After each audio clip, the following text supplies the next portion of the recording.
ne la connaissais pas. Et maintenant, je crois m'être bien immergé dans son œuvre. À vrai dire, je l'avais croisée, mais indirectement à Meudon, la nouvelle institution, la Maison de la Parole, qui était voulue par le diocèse de Nanterre, et qui se veut un carrefour entre la parole de Dieu et la création artistique. Et donc elle a fait une exposition là-bas, et elle a laissé aussi une œuvre dans le tabernacle que je vais vous montrer. Voilà, donc c'est toujours une grande joie de partager avec les artistes, et je lisais dans Le Monde à propos de Mauricio Cattelan. Mauricio Cattelan, c'est celui qui avait fait dans l'exposition Les Traces du Sacré la statue en cire d'Hitler à genoux, en communion, qui a eu beaucoup de succès, et qui expose actuellement à Milan. Il expose pas très souvent. C'est un très très grand artiste, et il dit, ça m'a beaucoup plu, être artiste, c'est comme être prêtre ou médecin. Je ne sais pas si les médecins et les prêtres disent la même chose dans l'autre sens. Je ne suis pas sûr. Bon. Mais j'ai trouvé que c'était très beau de vouloir assumer cette mission, cette fonction sacerdotale ou médicale. Un artiste est donc quelqu'un qui est important dans notre société, et il est là pour nous aider à passer à certaines étapes. Il est là aussi pour nous soigner d'une certaine manière. Et dans la suite de l'article, d'ailleurs, cette allusion à un rôle sacerdotal était repris dans la façon d'organiser cette exposition dans une vaste halle à Milan, je ne connais pas le lieu, mais qui le compare à ce moment-là à une grande cathédrale, beaucoup plus grande que celle-ci d'ailleurs, une grande cathédrale vide, et à ce moment-là, la mise en place des œuvres, c'est pas moi, c'est l'article du Monde qui en parle, on en parle comme d'une liturgie. Voilà, c'est donc extraordinaire de voir ce parallèle qui peut être fait entre la création artistique et donc une démarche sacerdotale, liturgique, les mots sont très forts, pour donner à l'art sa fonction la plus noble. Et Chantal Giraud, précisément, je pense qu'elle rentre tout à fait dans cette catégorie-là, dans cette option-là, d'une façon très explicite.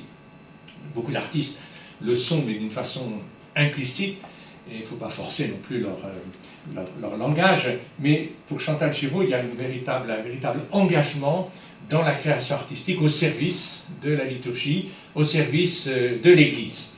Et comme elle est architecte de formation, elle a un sens de l'espace. Et on va voir que ses œuvres sont toujours installées dans un espace donné et accompagnent une liturgie, accompagnent un processus de transformation qui est exactement parallèle, encore une fois, à celui que les sacrements peuvent proposer. Elle est architecte de formation, mais finalement, dès 1983, elle se consacre à l'art, et je pense qu'elle a maintenant une option totale dans sa vie pour la création artistique. Une personne extrêmement sensible. La première chose que je voudrais partager avec vous, c'est cette manière qu'elle a de dialoguer avec des poètes. Michel Butor, Piaget, Jean Sicardy, et puis surtout Daniel Levers, qui est un collègue de l'université de Tours, mais qui se veut poète et écrivain et éditeur. Et donc elle a contribué à l'édition de livres de poètes en apportant donc une création originale. Alors, ce sont des livres qui n'ont pas une grosse diffusion, quelques exemplaires qui sont manuscrits, et ils accompagnent une poésie, mais c'est dire combien Chantal Giraud partage ce souci de la poésie, et donc de la création au sens le plus fort du terme. Donc voilà un ouvrage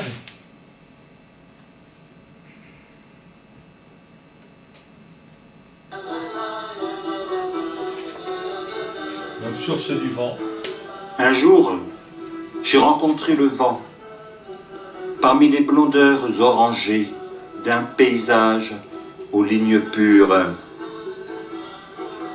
Et, de son souffle, il parcourait le livre qui me parlait de son mystère, car on ne sait ni d'où il vient, ni où il va, même s'il caresse notre chair et passe par notre bouche en colportant la flamme du bonheur et qu'elle s'est mise à fleurir dans le puits de mon cœur.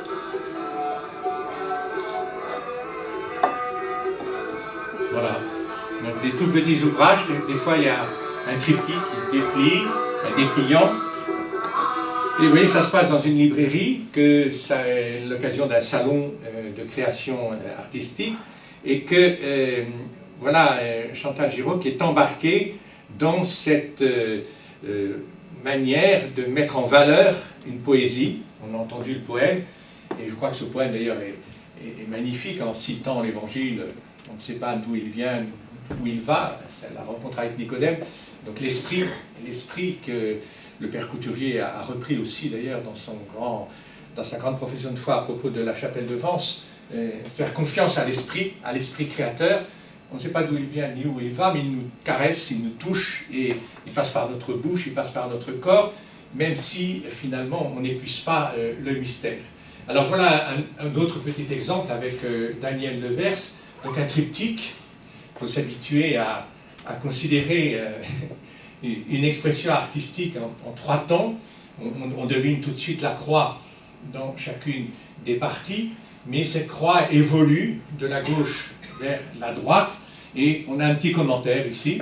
Je pense que Chantal Giraud partage ce commentaire. C'est toujours très difficile de faire un commentaire des œuvres d'art parce que tout n'a pas forcément un sens explicite avec des mots, et ça se ressent bien sûr essentiellement. Le bleu des larmes, c'est le bleu qui, comme une lame, aspire à redevenir ciel au rythme des 3 stations peintes où un arbre émondé, donc c'est la première, essaye d'abord de retrouver un fragile équilibre, où un cœur brisé, c'est le deuxième, parvient ensuite à recréer une vive circulation dans le cercle tout froissé d'un suaire, où une croix, c'est le troisième, éclatée, fissure enfin le tombeau d'où le Christ a disparu pour resplendir au sein esselé du mystère. Voilà, une progression, c'est tout en nuances, mais on sent qu'il y a un mouvement un peu tellurique dans cette façon d'appliquer la peinture, et que tout est structuré par cette figure de la croix qui apparaît et qui devient effectivement le signe même de la résurrection. C'est pour Chantal Giraud, le feu est bleu. On verra que cette couleur bleue est très importante. Le jaune qui le traverse, tel un fleuve de traces et de résidus ardents, a le don d'épouser la force des tisons, gage d'un éveil de la vie qui toujours nous recentre et assèche nos larmes. Alors, je vous ai montré pour le moment essentiellement des livres, et effectivement, il y a aussi cette petite exposition avec des masques qui est très intéressante parce qu'on voit toute l'origine africaine aussi de ce rendu du masque, du visage, c'est-à-dire le masque qui cache un visage réel mais qui montre un autre visage. Et donc le fait de cacher une réalité libère d'une certaine manière une autre réalité qui est moins visible au premier regard s'il n'y a pas cette médiation de ce visage. Donc voilà, il est repensé ici, très accentué, très grossi, très grossier peut-être au sens du mimétisme naturel. Effectivement, on n'est pas dans la ressemblance vis-à-vis de l'humain, mais la dissemblance, au contraire, nous crée une fracture, crée un décalage qui nous met en mouvement, puisqu'à ce moment-là, on est intrigué. Qui est ce personnage? Quels sont ses yeux qui nous regardent avec autant d'intensité et en même temps de mystère? Qu'est-ce que cette bouche profère? On est là, évidemment, on est passé de l'autre côté du miroir, si on peut dire, de l'autre côté du monde. Voilà, donc tous ces livres qu'elle a illustrés avec des peintures, mais je vais saisir le moment où Chantal Giraud choisit un autre support, un autre média qui est le verre. C'est, je crois, une découverte importante chez elle de considérer que le verre devient le matériau de prédilection qui va occuper Chantal Giraud. Donc je vous montre ici une porte dalle de verre, pas vraiment une porte puisque c'est une sorte de transparence, translucidité qui permet un passage de l'intérieur vers l'extérieur. C'est une porte de tabernacle qui est dans une chapelle à Manosque, la chapelle du mont Tabor, tout un programme, avec la transfiguration à Manosque. Alors comme on dit Manosque, c'est son pays, c'est là où elle vit, c'est ce qui fait qu'elle est un peu lointaine peut-être de Paris, et que son lieu d'élection et de création est plutôt le sud, avec les Alpes maritimes, les Hautes-Alpes, Marseille, et toute cette région plus méridionale qui a la chance de mieux la connaître que nous.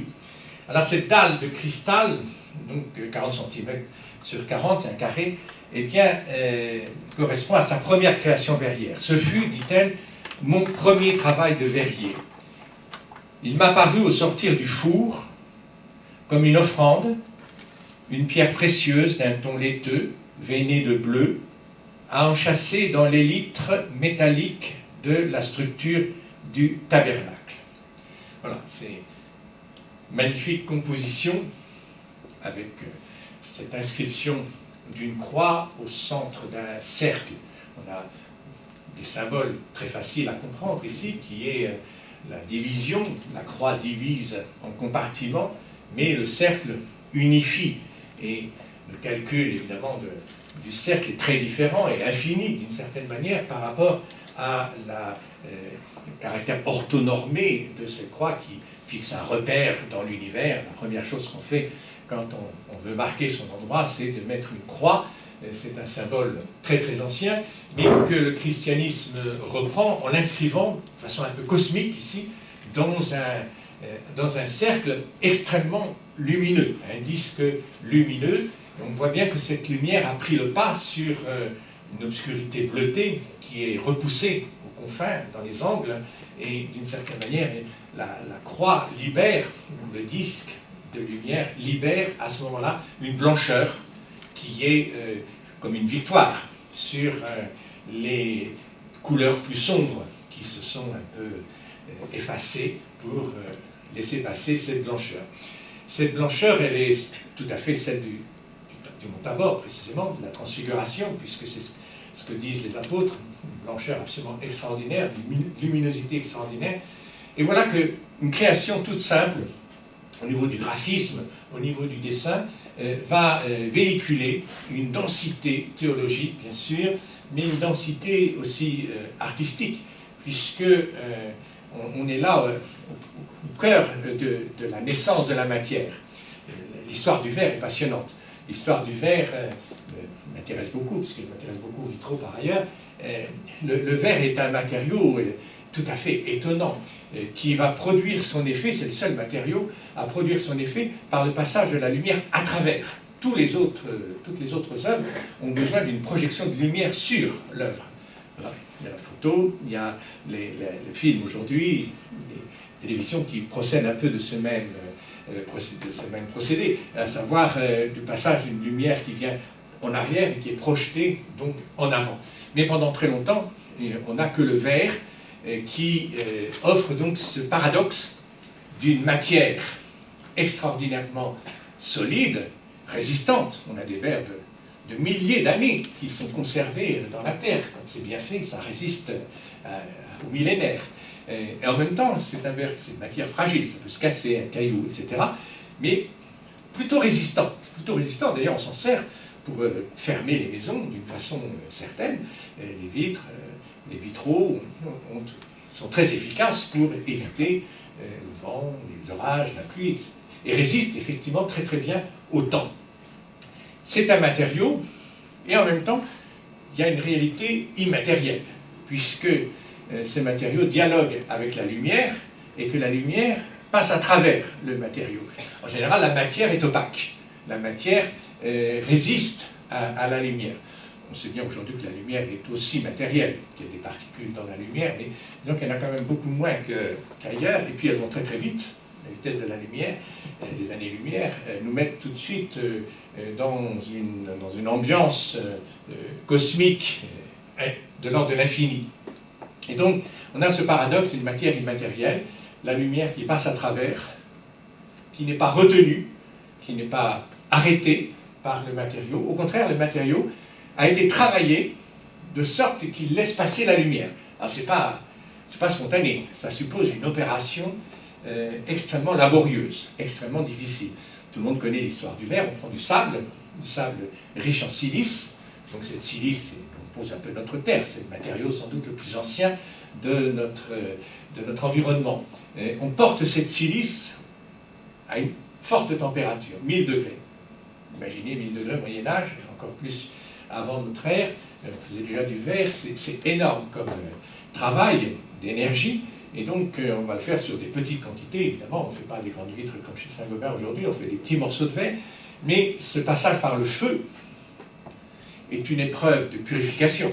Voilà que la silice est particulièrement opaque, résistance, voilà qu'elle se met à fondre, à se fusionner, à rentrer en fusion, et qu'elle devient à ce moment-là apte à devenir translucide.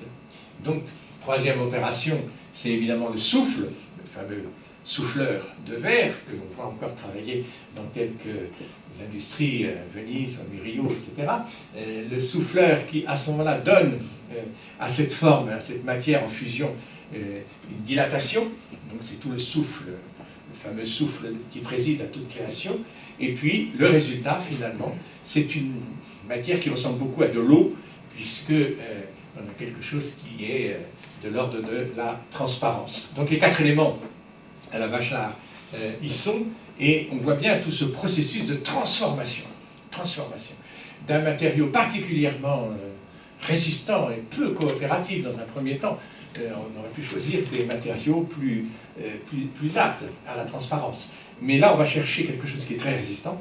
Et donc, les épreuves du feu, du souffle, et puis finalement ce rendu assez liquide. On parle d'ailleurs d'un écoulement de la lumière qui se répand, un peu comme de l'eau qui peut se répandre dans un espace. Et donc, ce travail de l'artisan verrier, est tout à fait parallèle à tout ce travail de conversion que nous sommes amenés à faire sur nous-mêmes, passer au feu de l'épreuve, voilà, l'épreuve du feu, et puis recevoir ce fameux souffle qui nous rend créatures divines, et puis finalement essayer d'être transparent dans la vie avec les autres, dans la vie quotidienne.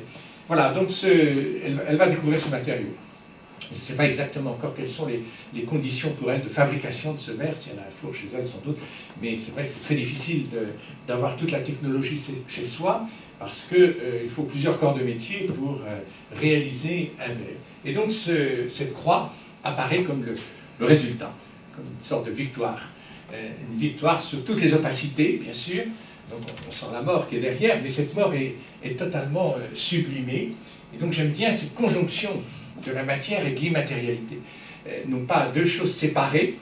J'ai dit l'autre jour dans un colloque à Chartres que l'immatérialité n'était pas quelque chose qui était à côté de la matérialité. Que l'immatérialité est quelque chose qui sort de la matérialité, qui surgit de la matérialité.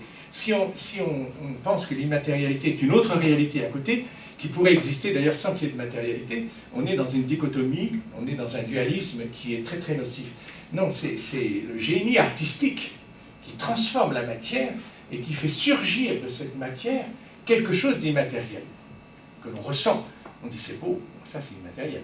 Mais c'est produit par l'œuvre d'art. S'il n'y a plus la matière même de l'œuvre d'art, et toutes les œuvres d'art sont matérielles, parce qu'une œuvre d'art immatérielle, ça n'existe pas au premier plan. Mais ce qu'elle produit, et le fruit qu'on peut en récolter, c'est une immatérialité. Alors voilà, on pourrait dire beaucoup de choses, c'est vrai que cette croix m'a beaucoup plu, et je partage un peu le jugement de ce photographe, mais qui est aussi artiste, écrivain, Ferrante Ferranti, je ne sais pas si tu connais sans doute, très bien. Voilà. Ma rencontre avec, je partage totalement ce qu'il dit, ma rencontre avec Chantal Giraud fut scellée devant le tabernacle de la chapelle de la Transfiguration. J'aime bien cette phrase, fut scellée. C'est une porte de tabernacle, ça ne se voit pas comme ça. Donc, il y a une sorte d'alliance qui est scellée à ce moment-là, à Manos. La lumière s'infiltre dans les épaisses parois, traverse la masse du verre, puis émane en moirure, bleutée. J'eus aussitôt le désir de photographier le carré, translucide, tenter de cadrer au plus serré, comme happé par le couloir de lumière pour mieux en imaginer la source. Ainsi, en photographie, ça c'est pour Jacques, comme en sculpture, c'est par la matière transfigurée que le cachet peut être révélé. C'est très juste, hein, par la matière transfigurée. Moi, on a la chance, nous chrétiens, d'avoir cette transfiguration. C'est le plus beau concept qui existe. mes collègues se battent entre le figuratif et le non-figuratif.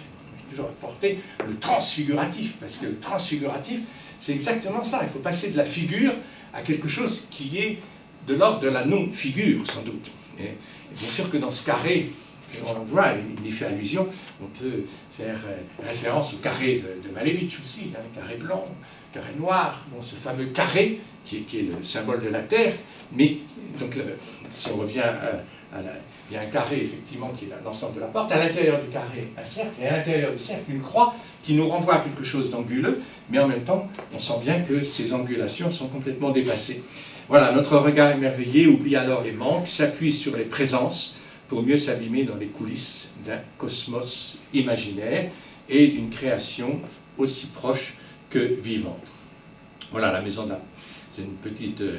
on en a construit comme ça pas mal dans notre diocèse aussi, on a à Vincennes, bon, il y a aussi une création artistique très intéressante, et voilà, donc le petit oratoire, c'est tout petit finalement, hein, c'est tout petit, et c'est vrai que la photo permet de mettre bien ça en évidence, et puis moi j'ai découvert Chantal Giraud en lisant La Croix Hebdo, puisqu'il y a eu un jour un beau commentaire, il y a toujours d'ailleurs dans La Croix Hebdo des très très beaux commentaires, une page avec une photo en face, excellent, avec un collègue qui est à Strasbourg souvent, et donc on a parlé de du souffle et du feu de Chantal Giraud, et c'est là que je me suis dit, ça vaut le coup d'aller regarder. Alors voilà la porte de tabernacle qui est à Meudon, la maison de la parole, et c'est là où mes amis de Meudon ont dû prévenir Chantal Giraud, bon, tu sais, on va parler de toi à Créteil. Bon, vous êtes peut-être surpris qu'à Meudon on parle aussi de Chantal Giraud, mais quand même, il n'y a pas de raison que ce soit qu'à Meudon. Voilà, et donc l'occasion aussi de faire référence à Dominique de Solin, qui est aumônier à Noémie, qui est aumônier des artistes, et qui parle très bien du tabernacle de l'église de la maison de la parole à Meudon. Dans le travail de verre transformé par la fusion, la matière co-créée par l'artiste Chantal Giraud est une belle évocation de la puissance d'amour transformatrice que constitue le mystère de la résurrection. Opacité et puis de lumière invite à la méditation. On est toujours dans ce contraste, dans ce paradoxe des réalités qui s'opposent, qui pourraient être séparées, mais que c'est là la marque de l'artiste, mais la marque aussi des philosophes, la marque aussi des travailleurs sociaux, qui est de réunir les contraires. Je vous renvoie pour ça à la lecture du dernier livre d'Edgar Morin, absolument indispensable pour comprendre que toute réalité se balade toujours avec son contraire. Et qu'il ne faut pas s'apeurer s'il y a de la nuit, s'il y a de la nuit, il y a du jour, s'il y a du jour, il y a de la nuit. Mais ce qui est sûr, c'est que s'il n'y a pas de nuit, il n'y a pas de jour. Et s'il n'y a pas de jour, il n'y a pas de nuit non plus. Voilà, donc on est dans une obligation de prendre les deux en même temps, le bien et le mal, pas l'un ou l'autre. Il ne faut pas croire que quand on est bien, on n'a plus de mal à se coltiner sur le dos. Donc, au contraire, on coltine encore un peu plus parce qu'on en a conscience à ce moment-là, mais ce n'est pas pour pas la raison de se faire écraser, au contraire, on va sortir de ce tandem, de cette opposition, on va en sortir vivant. Voilà, donc une autre porte de tabernacle que j'aime bien ici, parce qu'elle est un peu plus sombre encore, et qu'elle fait encore plus crédit au noir. On a besoin de noir pour être sûr de la victoire du blanc. Pari de Soulages, évidemment, pari de Soulages qui est de miser complètement sur le noir et de provoquer un éclair de lumière. Tout le monde, tous ceux qui voient un tableau de Soulages disent quelle luminosité. Paradoxe, il n'y a pas une trace de blanc dans un tableau de Soulages, et pourtant, grâce à des reflets, grâce à toute une technique, il capte effectivement une lumière qu'il réfléchit et qu'il renvoie. Alors, peut-être parler de cette petite expérience ici, qui montre bien l'alchimie du verre. C'est sans doute une expérience ratée, ou quelque chose peut-être qui voulait être autre chose. Elle dit que cette œuvre est née d'une interrogation et d'un cadeau du four de fusion. Alors ça, c'est très important, bien dit, hein, un cadeau du four de fusion. Ce n'est pas toujours des cadeaux ce que fait le four, à vrai dire, parce que c'est très difficile à maîtriser. Il y a beaucoup d'échecs, ça casse, réussit pas les couleurs. Et donc, elle en parle comme d'une transformation inattendue de la matière dans l'exigeante sobriété du noir et du blanc. Et donc, je tentais alors de capter des fumées entre deux parois de verre afin de manifester les ombres desquelles surgit la lumière. Et cette pièce, soudain, naquit. Alors, elle fait penser un peu à Carré noir sur fond blanc de Malevich. C'est vrai que la lumière est beaucoup moins sensible. C'est un peu un négatif, on pourrait dire. Un négatif de ce que la partie centrale pourrait donner si elle était totalement lumineuse. Et donc, il y a un historien de l'art de Manosque, là, qui aime beaucoup ses œuvres, qui dit « Pour figurer l'esprit qui passe et qu'on ne voit pas, pour figurer la nuée qui transfigure, elle a emprisonné de la fumée, réalisant ainsi la fusion de la matière et de l'immatériel. N'est-ce pas la métaphore de l'homme pleinement et indissolublement fait de chair et de souffle ?» Voilà donc un paradoxe qui se creuse un peu avec cette fumée. Je ne sais pas comment on peut saisir la fumée dans du verre, parce que le verre, quand il est à température haute, il brûle tout, il consomme tout, mais c'est quand même quelque chose qui est très très intéressant. Donc de nombreuses expérimentations sur le verre, avec des accidents d'atelier reproduits parfois de façon volontaire, mais c'est quand même au départ une surprise, et voire un accident. Donc beaucoup de patience avec le verre, ne serait-ce que le fait d'attendre que le four se refroidisse. Chez un verrier, c'est une expérience redoutable. On met tous les matériaux, les couleurs, etc. dans le four, on ferme. Alors maintenant, on a des moyens de savoir un peu ce qui se passe à l'intérieur. On connaît la température, des choses comme ça, mais malgré tout, on ne sait pas trop. Et on ne peut pas y aller, hein, parce que ça va, on se brûle. Donc il faut attendre. Il faut attendre que l'opération, d'esprit peut-être, je ne sais pas comment appeler cette opération du feu, se passe. Et quand on ouvre, eh bien, on constate, oui, ça a marché, ça n'a pas marché, on recommence. Et donc, il y a en particulier tout le problème du refroidissement, qui doit être très lent, très savant, pour pas que le verre subisse des chocs thermiques. Donc, c'est quelque chose qui est tout à fait étonnant pour l'artiste qui aime bien faire, hein, mais là, il ne peut rien faire. Il laisse, enfin, il a tout préparé, évidemment, tout pensé, mais il est dans une passivité, dans une réception qui est tout à fait intéressante, mais éprouvante aussi pour la psychologie. Voilà, donc on va voir quelques œuvres. Alors, avant de rentrer dans 2 ou 3 réalisations d'elle, je voudrais mettre en valeur une relation qu'elle a eue de proximité artistique avec André Jans. André Jans, j'aimerais bien peut-être qu'on passe du temps un jour avec, ici sur ce prêtre de la Mission de France, qui a travaillé à Marseille, donc qui était dans cette logique de la Mission de France, prêtre ouvrier, et en même temps artiste. Il se disait prêtre ouvrier, ouvrier artiste. Et il a une influence considérable sur beaucoup d'artistes, et c'est vrai que la chance de Chantal Giraud d'être à Manosque, effectivement, la rend beaucoup plus proche d'André Jans qui est à Marseille, et il y a là une affinité spirituelle, une affinité artistique qui est très très très importante. Et donc, peut-être que Chantal Giraud est un peu l'héritière de tout cet investissement d'André Jans, merveilleuse personne qui est décédée maintenant il y a quelques années, mais qui nous laisse son œuvre, et une œuvre où il a su exprimer une mystique très très forte. Il l'a exprimé justement, c'est le rôle du prêtre, de pouvoir consacrer une œuvre, une matière, et de dire, ben voilà, c'est le signe de Dieu. Et donc, ça, c'est un côté mystique ici est magnifique, et donc cette œuvre qui est dédiée à André Jans ici, qui reprend toujours les mêmes symboliques du cercle, de la croix, de l'univers, etc., appelée « Naître pour renaître ». Naître et renaître, donc toujours cette allusion à Nicodème, naître une deuxième fois, naître d'esprit. Donc il y en a une première naissance, mais il nous faut naître tous ici une deuxième fois, naître d'en haut. Alors c'est difficile à traduire la deuxième fois, parce qu'on a l'impression que si on dit deux, mais on ne dit pas on devrait dire une seconde fois, mais pas une deuxième, peut-être quelque chose comme ça. Voilà, une très belle œuvre ici, avec toute cette sensibilité, cette vibration intérieure, avec des couleurs ici qui sont peut-être plus sanguines, mais qui évoquent très bien le mystère de la croix, le sang, mais aussi le halo de résurrection. Alors, j'en reviens à la Maison de la Parole à Meudon, où elle a proposé cette exposition avec une installation de dalles de verre. Alors, il faut que je trouve une petite prise. Voilà, top. Et donc, il s'agit, vous voyez bien, on est dans l'étage inférieur de la Maison de la Parole. Il y a une grande salle qui est faite pour les expositions. Le projet est assez proche du chemin des Arts et de ce qui se passe ici.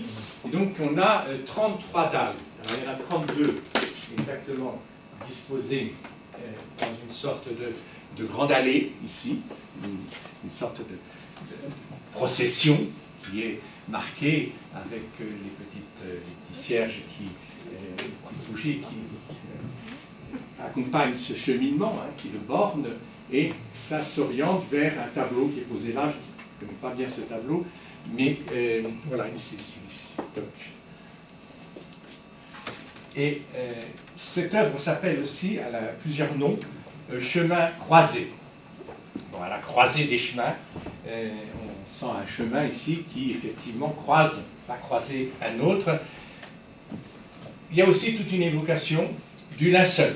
Alors, on va un peu s'envoler d'une certaine manière. Le linceul, donc, cette grande pièce de tissu qui est restée dans le tombeau, et qui se vide donc de la présence du crucifié, mais on a conservé ce linge, on a conservé ce linceul. Le linceul devient à ce moment-là une sorte de grand chemin qui conduit à la résurrection. Et donc, les 33 dalles de verre, c'est des dalles de verre qui sont toutes thermoformées, qui sont toutes travaillées justement pour évoquer peut-être les plissés du tissu. Je vais vous montrer un peu ça. Voilà, vous voyez, c'est un verre qui est très thermoformé, très creusé. Alors donc, ce verre est fabriqué, il y a un premier travail dans du plâtre réfractaire qui est sculpté. Donc, à ce moment-là, il est sculpté pour faire un creux, il faut faire dans la dalle de plâtre un plein. C'est un peu comme la gravure. Donc, elle a un procédé ici où les nervures, les veinures sont très creusées. On pose la dalle de verre sur cette plaque de plâtre réfractaire. Donc, le verre, à ce moment-là, est solide. On met ça au four. Donc, le verre se ramollit du fait de la fusion et prend l'empreinte du moule qui a été posé dans le four. Donc, c'est un procédé qu'on maîtrise bien aujourd'hui, qui permet de sculpter le verre. Alors, on ne le sculpte pas directement, parce qu'on n'a pas encore des instruments pour creuser dans le verre, avec un diamant un peu écorché, mais pas grand-chose, tandis qu'avec le thermoformage, on arrive à imprimer dans le verre des traces extrêmement puissantes qui évoquent toutes sortes de choses. Ça peut évoquer, par exemple, le relief de la peau, avec les rides, avec les veinures, etc. Ça peut évoquer aussi les vagues. Il y a tout un système, un peu comme sur la mer, une irisation, une ondulation. Ça peut évoquer des vagues. Ça peut évoquer aussi le drapé, les fameux drapés des sculptures à l'antique, romane, etc., qui est plissé. Voilà.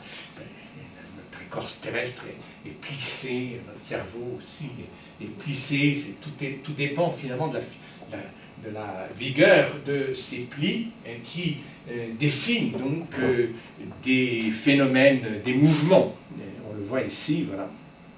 Donc, finalement, ce linceul est représenté ici sous forme de ces 32 dalles de verre, 32, 33, sans doute l'âge du Christ qui est un peu en écho derrière, et qui conserve, un peu comme peut-être le suaire de Turin, qui conserve une empreinte, alors qui est totalement abstraite ici, mais qui est celle d'un tissu froissé, d'un tissu qui a servi, Et donc, on sent encore une vibration. On sent une vibration très très importante qui est celle de quelqu'un qui était vivant, mais finalement, le linceul devient le signe d'une vie nouvelle. Et donc, il y aurait comme une sorte de transmutation entre ces lignes qui sont le résultat d'un moule, mais finalement le verre devient à son tour comme un moule et vient dessiner cette vigueur des lignes de vie, des ondes de vie qui vont nous prendre finalement et nous transformer encore de ressusciter. Alors voilà, donc c'est assez abstrait d'une certaine manière. Donc là, c'est dans le sens vers l'entrée, et puis ici, c'est donc vers...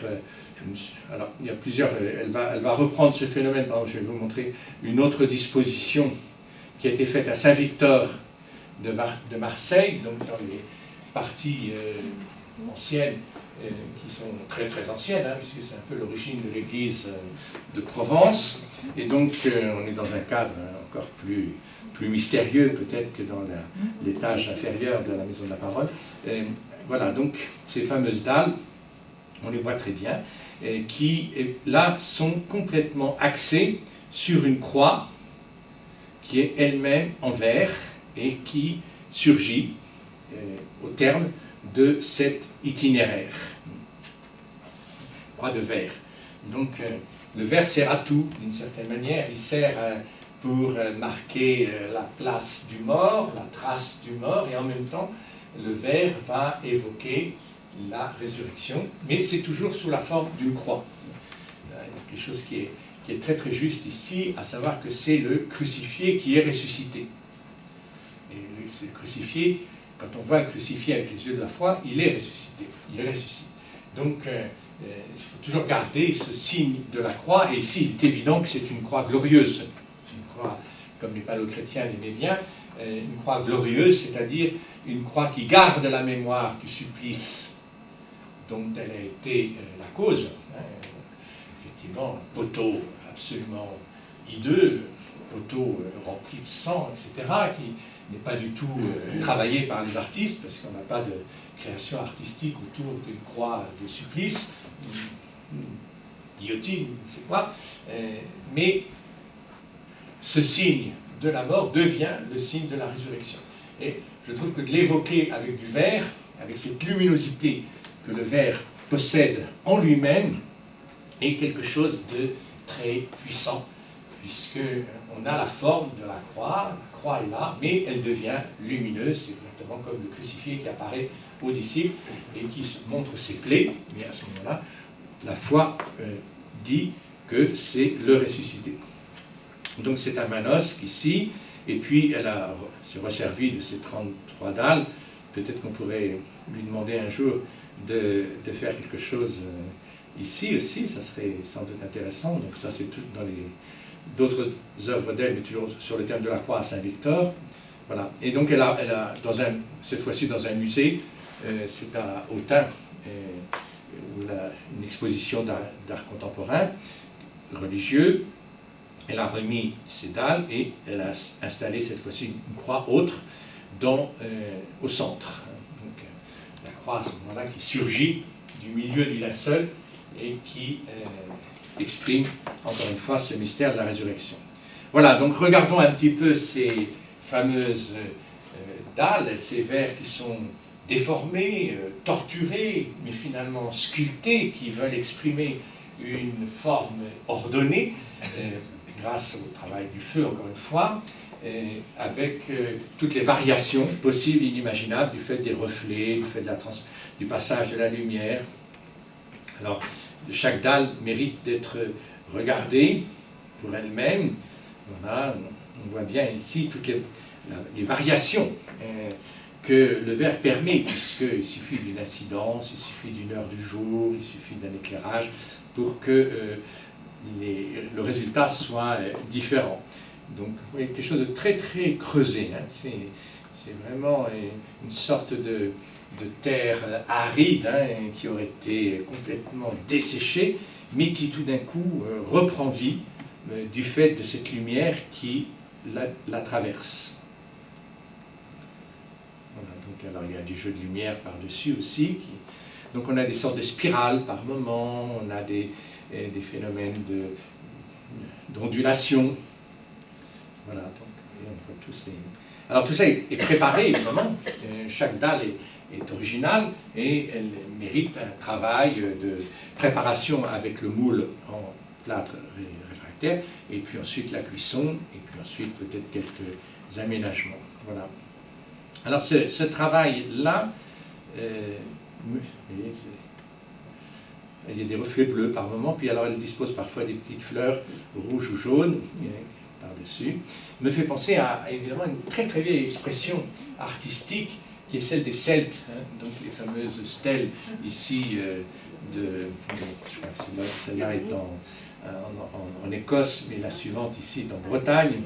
Voilà, donc ces fameuses lignes, alors c'est un art, on pourrait dire minimaliste, puisqu'effectivement on est loin de la figure humaine, on est loin de tout anthropomorphisme, mais on a une géométrie très très vigoureuse qui est celle, voilà, c'est la même chose que celle du caillou qu'on jette dans l'eau, ça fait des ondes qui viennent se répandre, c'est la même chose que, encore une fois, le dessus de la mer, pas trop violente. Bon, on a des vibrations sonores, visuelles, comme vous voulez, qui se propagent et qui se diffusent dans un univers de plus en plus important. Voilà, ce sont des stèles sans doute funéraires hein, qui sont dressées, donc c'est tout le mystère d'une pierre dressée. Alors c'est pas le verre là, mais c'est quand même un gros travail, parce que la pierre en général, elle ne se met pas droite comme ça spontanément, il faut la redresser, on ne sait pas d'ailleurs comment ils faisaient pour les redresser, et à ce moment-là, la verticalité, comme la croix qui est au milieu du linceul, dans l'œuvre de Chantal Giraud, la verticalité, à ce moment-là, exprime une sorte de vie rayonnante, qui ça diffuse généreusement.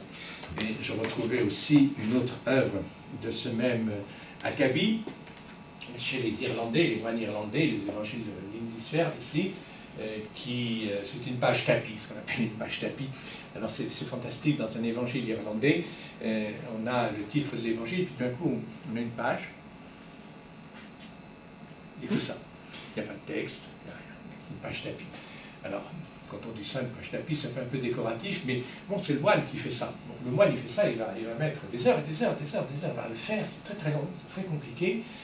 Je suppose que quand il a son manuscrit sur les yeux, il ne va pas tourner cette page comme ça, d'un coup. Il va regarder, ne serait-ce parce que c'est beau, parce que nous aussi, aujourd'hui, on est complètement pris par cette composition qui nous oblige, c'est exactement ce que fait Chantal Giraud, qui nous oblige à nous recentrer, et à passer de ce fameux carré qui est anguleux, qui est celui de la Terre, celui des angles droits, voilà, ça c'est sans nuance, un angle droit, de passer de cette angulation à quelque chose qui est circulaire, qui flotte un peu dans une sorte ici de carré central, exactement le même carré que celui de Chantal Giraud, et au centre, quand on regarde bien, parce que c'est un moine qui, dans ce délire de rinceaux, d'entrelacs, les entrelacs, c'est une sorte de serpent qui se mélange, qui se mord la queue, etc. Donc un brouillamini absolument extraordinaire, ça nous paraît d'un désordre total. En fait, c'est pas tout à fait désordonné, c'est même très, très bien rangé, mais c'est un premier rangement. Ensuite, on a les compartiments rectangulaires qui dessinent ce carré, puis tout d'un coup, on a le cercle. Alors à ce moment-là, on a une autre forme d'entrelacs qui ne sont plus des animaux, mais qui sont des brins, comme des tressages précisément de tapis ou de chaises empaillées. Et puis on termine par une croix, qui devient le lieu, le centre de gravité, là où tout s'équilibre. Et finalement, le but de la composition, qui est de trouver ce centre, comme disent la plupart des mystiques, ce centre, il ne faut pas le chercher au ciel loin, il est au milieu, au plein cœur de ce que nous vivons. Et donc, tout ce travail de recentrement pour trouver finalement le point d'où émerge, d'où surgit la vie. Voilà, donc j'aime beaucoup ces mises en scène, ces dramaturgies, ces sortes de liturgies scéniques qui sont organisées avec des œuvres d'art. C'est un peu plus subtil que simplement l'accrochage, enfin, même si les accrochages ont toujours une relève toujours d'une scénographie, mais là on est vraiment dans une liturgie pascale qui est très très riche. Voilà, donc un autre exemple ici, dans une...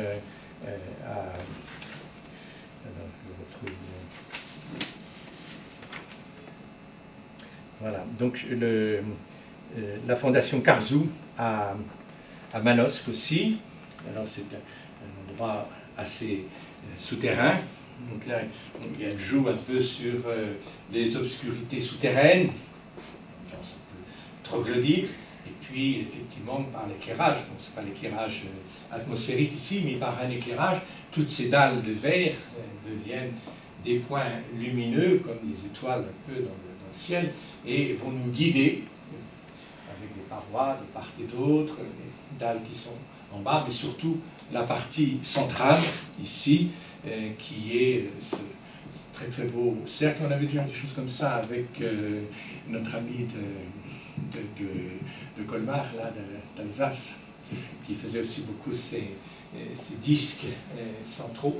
Voilà, donc on sent très bien une progression, une construction finalement de ce recentrement qui n'est pas donné comme ça du premier coup. Je crois qu'il faut beaucoup d'énergie.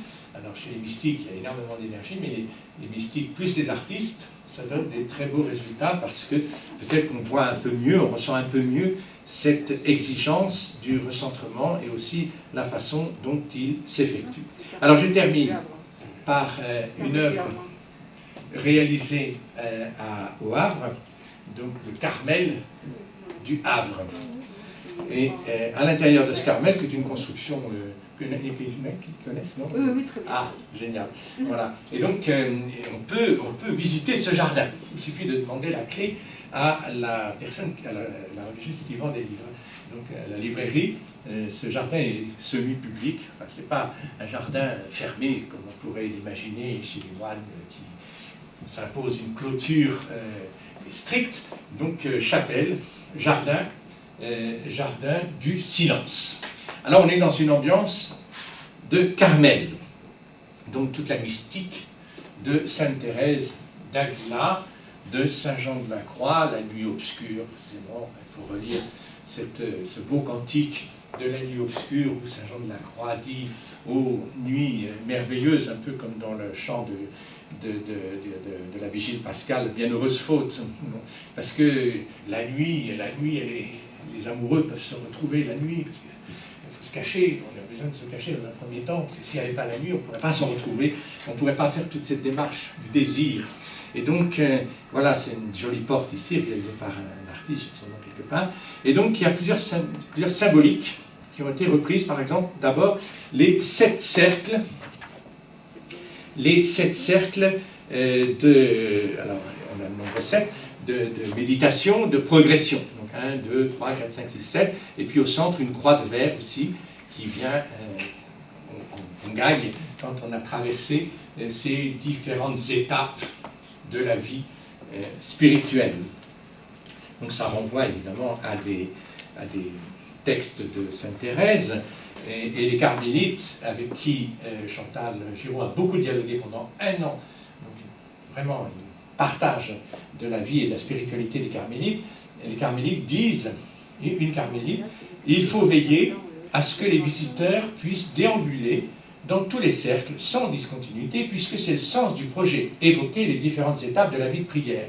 Et cette déambulation, du 1er au dernier siècle, symbolise l'entrée progressive en soi-même, pour trouver Dieu au centre. C'est donc plutôt une progression vers la profondeur qu'une exaltation de la croix, au sens de la croix, un peu dans le sens de la souffrance, etc. Non, on va effectivement au cœur, au centre. Alors il y a cette première invitation qui est sans doute du côté des maisons, avec cette croix ici qui est au cœur des 7 cercles. Le nombre est très symbolique et qui s'affiche comme une croix de lumière. Ensuite, il y a une deuxième symbolique, parce qu'on va rentrer dans le premier jardin qui est sec. Le premier jardin est aride et il n'y a pas beaucoup de plantes. C'est notre cœur. On commence par faire l'expérience d'une sécheresse du cœur. Et donc, il y a un puits qui est lui-même sec, notre prière ressemble à l'effort que le jardinier doit déployer pour aller puiser l'eau au fond du puits. Et donc dans le fond du puits, ici, il y a une dalle qui a été sculptée par le feu, voilà, et qui évoque effectivement, de façon un peu minérale peut-être, une eau, mais une eau qui n'est pas, dans un premier temps, très généreuse, et ça rejoint finalement les pays chauds, où l'eau est difficile à recueillir. Donc il y a quelques plantes, les plantes grasses, voilà, les plantes du désert, les plantes des pays secs. Alors ensuite, il y a cette noria, ce qu'on appelle une noria. Une noria, c'est une roue qui permet d'acheminer l'eau d'un étage inférieur vers un étage supérieur, de faire remonter l'eau. On voit ça dans les jardins de l'Alhambra, qui ne sont pas des jardins de Carmel, mais très proches quand même, parce que Sainte Thérèse d'Avila et Saint Jean de la Croix sont de ce pays de l'Espagne. Et donc ici, elle a réalisé une très belle noria, qui est censée donc être la roue qui va amener l'eau, et en dessous, elle est posée sur un petit pont, et en dessous, c'est toujours la sécheresse, mais la noria va travailler. Et donc cette noria est aussi une symbolique, deux roues de verre diaphane parcourues de nervures, évoquant déjà le ruissellement de l'eau, mais un ruissellement encore un peu abstrait. Nous voyons également, dit la religieuse carmélite, nous voyons également dans les nervures beaucoup de douceur. Les fameuses nervures du verre, là, les creux, les pleins et les creux. Le mouvement n'est pas violent, mais il emporte. Cette sculpture semble vivante, elle évoque la vie, le mouvement et l'être. C'est une phrase des Actes, chapitre 17. Les mouvements rendus dans le verre évoquent remarquablement le travail de la grâce de l'âme, puisque c'est dans l'oraison de quiétude que l'âme commence à laisser la grâce travailler et à ressentir ses effets. Ainsi, les nervures semblent naturelles, loin de tout artefact, de toute production humaine, d'un mouvement voulu et créé par l'homme. Et cela s'insère bien ainsi dans le cadre végétal qui sera celui de la noria. Alors, donc la religieuse, elle vit avec ça, elle vit avec ses œuvres d'art, c'est son jardin, elle l'ouvre de temps en temps pour le public, mais il y a toute cette métaphore des jardins qui correspondent à une progression spirituelle. Voilà cette très belle noria ici, très belle pièce de verre, effectivement circulaire, ça c'est un moulage exceptionnel, il faut trouver le four pour le faire. Et donc elle est articulée, effectivement elle tourne sur un pivot. De l'autre côté, on a l'axe, on ne voit pas l'axe ici, mais il traverse les deux disques. Et donc, ça va tourner et acheminer l'eau. Et alors, à ce moment-là, on peut arriver dans un autre jardin qui devient beaucoup plus luxuriant du fait de l'abondance de l'eau. Donc là, on abandonne. Non, c'est très difficile de montrer la transformation du jardin sec en jardin irrigué. Donc il y a plusieurs jardins qui décomposent les étapes de la vie spirituelle. Et là, on voit le canal, ici, qui achemine de l'eau dans des bassins. On entend tous ces bassins de l'Alhambra qui coulent et qui donnent une fraîcheur, qui donnent des fleurs, etc. Et donc, ce dernier jardin est beaucoup plus luxuriant, beaucoup plus du côté du paradis. C'est ce qu'on obtient quand on a fait ce cheminement de l'aridité vers la fécondité. Donc le dernier jardin où il y a des bancs, on peut se poser, et à ce moment-là beaucoup plus végétalisé. Tout ce travail a été fait avec un paysagiste, un jardinier, et donc je trouve que c'est une œuvre assez complète, hein, qui bien sûr permet l'installation d'œuvres de verre spécifiques de la main de Chantal Giraud, mais en même temps les installe dans un espace, ce fameux espace dont on a parlé au début, qui est complètement repensé. On pense aujourd'hui à l'architecture du paysage en particulier, donc, pour repenser, pour exprimer une progression spirituelle. On voit bien combien les œuvres d'art sont nécessaires pour jalonner notre cheminement, nos chemins c'est autant de bornes, autant de signes qui sont placés et qui permettent, dans une nature qui est, enfin dans un monde qui n'est pas facile, dans lequel il n'est pas facile de s'orienter, de trouver la bonne direction. Et donc la bonne direction, effectivement, c'est de rejoindre ce jardin perdu, peut-être au début, mais qu'on peut retrouver grâce à cette ascèse spirituelle qui est joyeuse parce que le fruit récolté est magnifique. Voilà, je termine par quelques œuvres. J'aime bien ce vitrail ici, qui est à côté d'une colonne torsadiste à Saint-Victor, je crois aussi, et qui remontre justement ce même dessin géométrique, cette sorte de torsade. Et puis ici, ces différentes lignes qui ressemblent un peu aux nervures d'une feuille. Voilà. Et puis il y a des vitraux aussi, avec une sorte de grosse perle de verre au milieu. Et puis je crois que vous avez choisi sur le site, on avait voilà, ici. Ça, c'est un baptistère. Voilà, je crois que c'est cette image-là que vous aviez choisie, qui est donc le vitrail de l'église de Saint-Martin dans l'Orne, à Mâles. Voilà, avec une croix aussi tout à fait lumineuse. Voilà, donc merci à Chantal Giraud de nous inviter à ce voyage et à parcourir, donc, grâce à ses œuvres, différentes étapes. Et l'intérêt d'une œuvre d'art, ce n'est pas un ovni comme ça qui descend du ciel, on ne sait pas d'où il vient, ni où ça va, même si le texte le dit, mais ça nous guide quand même. Ça nous guide énormément dans ce fameux cheminement que nous désirons tous de tout notre cœur, qui est d'aller vers la lumière, de la partager avec le plus grand nombre. Donc toutes ces œuvres d'art sont des prémices d'une lumière encore plus abondante. Voilà, à suivre par la faire venir de prochain jour. C'est une bonne idée. Elle mérite d'apporter la lumière jusque dans les brumes parisiennes. Voilà. Et puis un petit quart d'heure publicitaire. Donc ça vient de sortir, l'édition de la Bible des pauvres. C'est un manuscrit du XVIe siècle.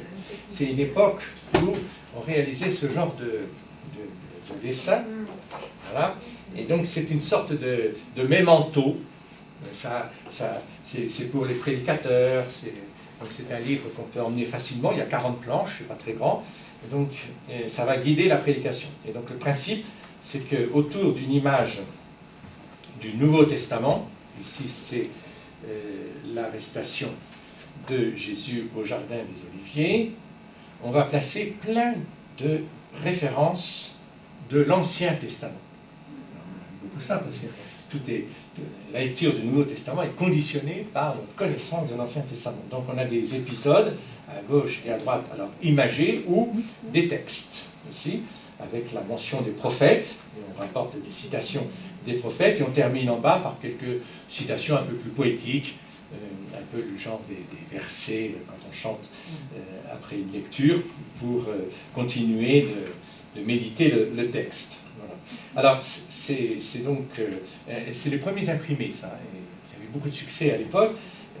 C'est des planches de bois encore, c'est pas encore les caractères mobiles, c'est gravé sur une seule planche de bois, enfin, c'est des blocs, et ça a une grande diffusion. Voilà, parce que tout le monde peut avoir, enfin tous les prédicateurs peuvent avoir, et les prédicateurs devaient montrer plus ou moins le livre, et en tout cas se laisser guider par cet assemblage, cette façon de mettre en relation les concordances, donc l'Ancien et le Nouveau Testament. Alors, avec une amie, la Françoise Chelot, de Toulouse, voilà, elle s'est prise d'affection pour ce livre, et on a retranscrit, parce que c'est relativement illisible dans l'état actuel, les textes en latin, ils ont été traduits et ils sont commentés.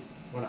Donc on a ce livre qui se présente comme avec une grande introduction pour expliquer comment ça fonctionne.